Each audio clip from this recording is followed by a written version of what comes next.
घंटे लगा तो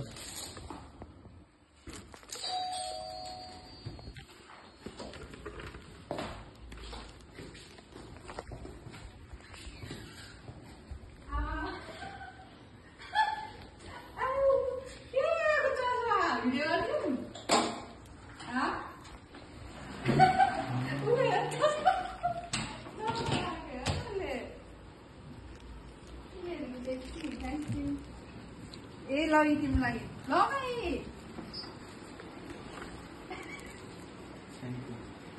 तिमीलाई म पनि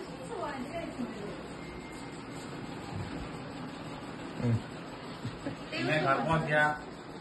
अब गिफ्ट आ गया गिफ्ट गिफ्ट का ब्लॉग बाद में अब एकदम यहाँबाट सरोजनीबाट ल्याइदिएको छ गिफ्टहरू के ल्याइदिएको छ हो अनबक्सिङ हुन्छ यहाँ